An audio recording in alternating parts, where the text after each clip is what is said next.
கர்த்தருடைய பரிசுத்த நாமத்திற்கு ஸ்தோத்திரம் உண்டாவதாக. மறுபடியுமாக நீங்கள் நினைக்கலாம், என்ன நினைக்கலாம்னா, என்ன புது சிறுசியே பேசிகிட்டு இருக்காரு அப்படின்ட்டு. நம்ம வாழ்க்கையே இன்னைக்கு புது சிறுசி கூட இருந்தால் தாங்க நம்ம பிழைக்க முடியும். பழசும் புதுசும் சேரக்கூடாதுன்றார் ஆண்டவர். எப்படி? பழைய துருத்தியில் புதிய ரசத்தை வார்க்கக்கூடாது. வார்த்தால் துருத்தி பிஞ்சு போகும், ரசம் கெட்டு போகும். பழைய வாழ்க்கைக்குள்ள புதிய வாழ்க்கை இணைக்கக்கூடாது இல்லையா? அப்படின்னா கெட்டு போகும். அதனால தான் நிறைய பேர்களுடைய வாழ்க்கையில் ரெண்டு நினைவுகளாய் அலையிறாங்க, ரெண்டு யோசனையாக அலையிறாங்க, ரெண்டு விருப்பமாக இருக்கிறாங்க, ரெண்டை பேசுகிறாங்க, குழப்பத்தில் இருக்கிறாங்க. சில நேரங்களில் பார்த்தாச்சுன்னா குழப்பத்திலே இருப்பாங்க. காரணம் கேட்டால் ரெண்டு நினைவுகள். எலியா சொன்னான், நீங்கள் ரெண்டு நினைவுகளால் குந்தி குந்தி நடக்காதிருங்கள் என்று சொல்லி. இன்னைக்கு நிறைய வாழ்க்கையில் இந்த ரெட்டை வாழ்க்கை இருக்கிறனால தான் சரியான பரிசுத்தமான வாழ்க்கையில் நம்மளால் நிச்சயம் இல்லை, தலை நிமிர்ந்து நிற்க முடியலைங்க. ரெண்டு நினைவுகள் ஏன் வருது? ரெண்டு நினைவு வேண்டாம், ஒரே நினைவாக இருங்க. அதனால தான் சொல்லாரு, நாம் தேவனுடைய பிள்ளைங்கிற அந்த நினைவில் இருங்க. இந்த 1 யோவான் 3:1 சொல்றாருல, தேவனுடைய பிள்ளை என்று அழைக்கப்பட்டிருக்கிறோம்.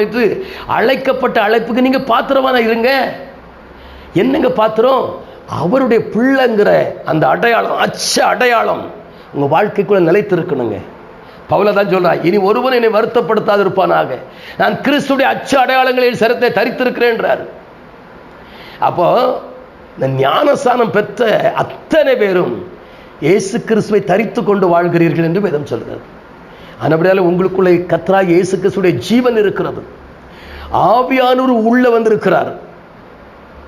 தேவனுடைய சித்தத்துக்கு ஏற்றபடிதான் அவர் என்ன செய்ய முடியும்? நடத்த முடியும், நடத்துவார்.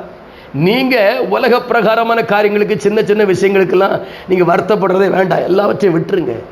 ரெண்டு மனசை விட்டு பிரிய மனசு இல்லையோ? அதனால தான் பவுல் சொல்றாரு, நீங்கள் இந்த பிரபஞ்சத்துக்கு ஒத்த வேஷம் போடாதீங்க. வேஷம் வேண்டாம், வேஷம் கலைக்கப்படும். வேஷம் ஒரு நாள் கலைக்கப்படும். அன்றைக்கு எது உண்மை எது போலி என்பது விளங்கும். இப்போது அது நிச்சயாது, விளங்காது. இப்போது அது விளங்காது.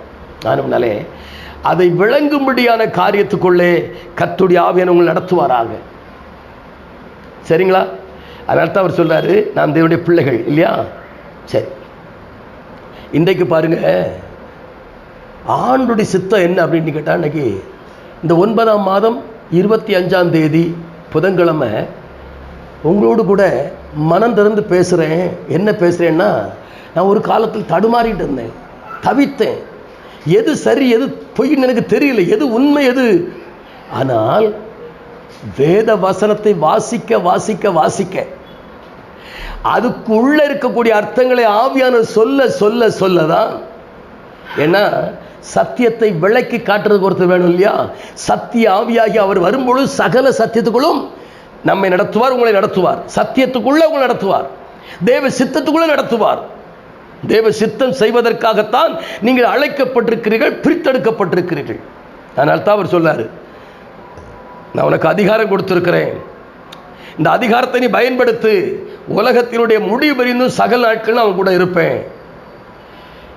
ஆண்டவர் என்ன சொல்லார்னா, சர்ப்பங்களை மிதிப்பீர்கள், எடுப்பீர்கள். சாவுக்கு ஏதோ விஷம் ஒன்று அருந்தினாலும் அது உங்களை மிதிங்க, எடுங்க, ஒன்று சேதப்படுத்தாது. ஏன் பேய்க்கு பயப்படுறீங்க? ஏன் நோய்க்கு பயப்படுறீங்க? அவரால் எல்லாம் கூடும், தேவனால் எல்லாம் கூடும். விசுவாசிங்க, அறிக்கை எடுங்க. இப்பொழுது இருக்கிற சூழ்நிலைகளை கர்த்தரால் மாற்ற முடியும். உங்க கடன் பிரச்சனையை மாற்ற முடியும், உங்க வியாதியை மாற்ற முடியும், உங்க பலகீனத்தை மாற்ற முடியும், உங்க மனசர்வை மாற்ற முடியும், உங்க நிந்தை அவமானத்தை மாற்ற முடியும். நீங்கள் விசுவாசித்தால் தேவனுடைய மகிமையை காண்பீர்கள். விசுவாசிக்கிறவர்களுக்கு எல்லாம் கூடும். நாம் ஜெபிப்போம்.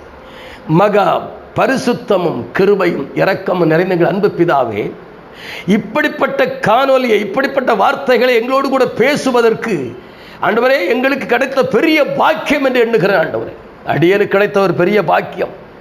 இந்த உறவுக்காக, இந்த வாழ்க்கைக்காக ஆண்டவரே நீர் எங்களுக்கு கொடுத்ததான இந்த கிருபை நாட்களுக்காய் மக்கு நன்றி. இந்த காணொலியை கேட்டு ஒவ்வொருடைய வாழ்க்கையிலும் அதிகாரத்தை பெற்று சத்துருவை மேற்கொண்டு சகலத்தின் மேல் உள்ள அதிகாரத்தை மன மகிழ்ச்சியாய் வாழ கர்த்தர் உதவி செய்ய வேண்டும் என்று ஜெபிக்கிறியா. தேவ கரமுடைய பெயர் மேல் அமரட்டும். இயற்கைக்கு அப்பாற்பட்ட வல்லமை மேல் நிரப்பட்டும். ஆசீர்வதிங்க. இயேசுவின் நாமத்தில் ஜெபிக்கிறோம் நல்ல பிதாவே. ஆமேன், ஆமேன். God bless you.